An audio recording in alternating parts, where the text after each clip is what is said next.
Top 10 hilarious quotes from Happy Gilmore 2 that will make you laugh until you cry. Adam Sandler just proved nostalgia and fresh laughs can coexist. But does the sequel risk relying too heavily on recycled jokes? The Netflix sensation Happy Gilmore 2, currently dominating the platform's top 10, delivers exactly what fans crave. A chaotic blend of absurd humor, celebrity appearances, and callbacks to the 1996 cult classic. While newcomers might view it as just another sports comedy, devotees will spot the carefully crafted balance between honoring the original and carving new comedic territory. Let's break down the lines destined for pop culture immortality and the moments sparking heated debates among fans.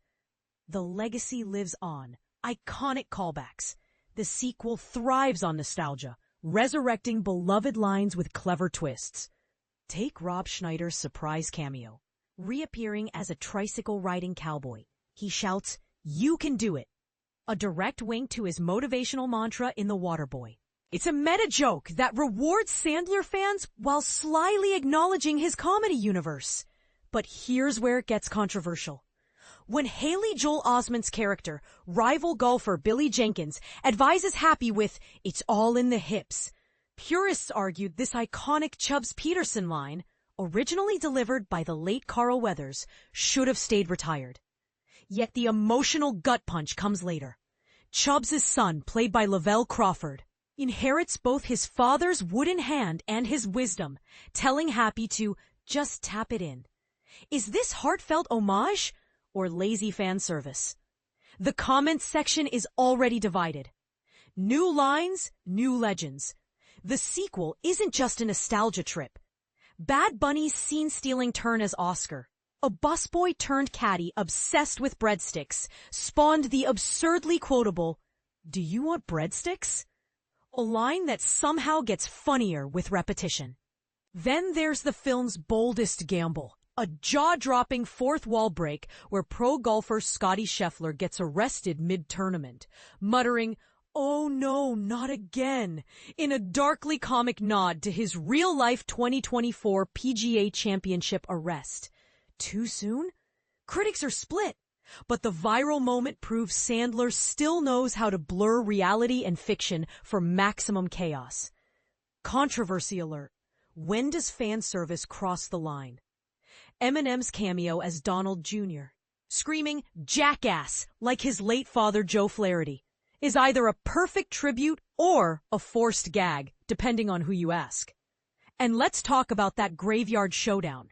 Happy snarling "Game over" expletive at Shooter McGavin over Bob Barker's tombstone, while the original's "The price is wrong" expletive remains untouchable. This sequel moment walks a tightrope between edgy homage and cringeworthy excess. The million-dollar question, does the sequel outdrive the original? With John Daly shamelessly cheering, "Let's go to Hooters," and Shooter McGavin still obsessing over eating pieces of expletive for breakfast, the film revels in its own ridiculousness. But here's what most viewers miss. Beneath the slapstick, it's a story about legacy. Happy isn't just fighting rivals, he's wrestling with aging in a sport that's moved on without him. The real triumph? Making audiences laugh while sneakily asking, can you ever truly recapture magic? Or are sequels doomed to be parodies of themselves? Now it's your turn. Was resurrecting Chubb's legacy through his son a touching tribute or creatively bankrupt? Does Scottie Scheffler's arrest joke cross a line, or is it fair game for satire? And seriously, would you want breadsticks from Oscar? Sound off below. This is one debate where every hot take is par for the course. Lori Comstock is a New Jersey-based journalist covering pop culture's intersection with nostalgia for the Mid-Atlantic Connect team. How Happy Gilmore 2 created insane golf scenes on real courses. Behind the scenes.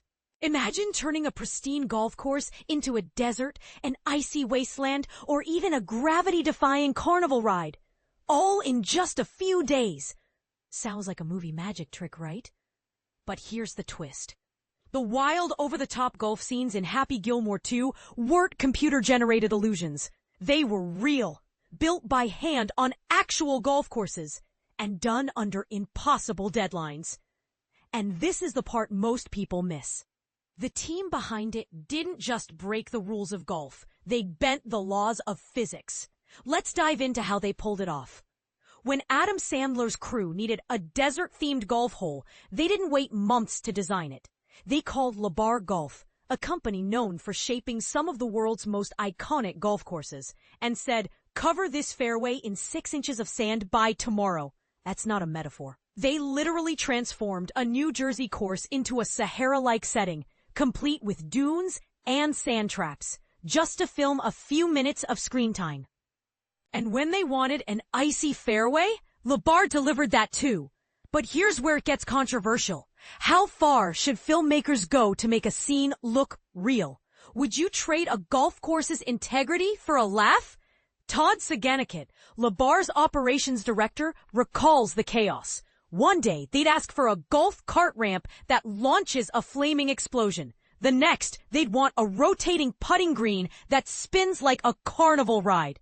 And they'd expect it done in hours. With just a few days' notice, LeBar's team mobilized crews from nearby courses, often working 18-hour days to meet the demands. At Rockley Golf Course, for example, they built an entire sand trap and ramp system to launch a golf cart skyward, only to dismantle it days later and restore the course to its original state. But how did they pull this off without ruining the courses? That's where the real magic lies. Take Fiddler's Elbow Country Club, a 54-hole haven in Bedminster, New Jersey. The filmmakers used one of its courses as a blank canvas, turning a hole into a desert scene. Within months, the club was back to normal, with members none the wiser. Even the rotating green, a centerpiece of the movie, was built using hydraulics and real wood planks, not digital trickery. Saganik admits, "Nothing we've ever done compares to this. It's showbiz at its most chaotic, and somehow it worked."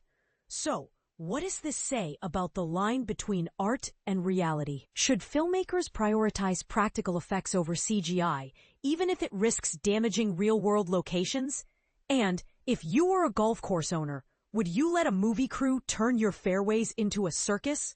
Share your thoughts below. This one's sure to spark a debate. After all, as Saganik puts it, that's showbiz.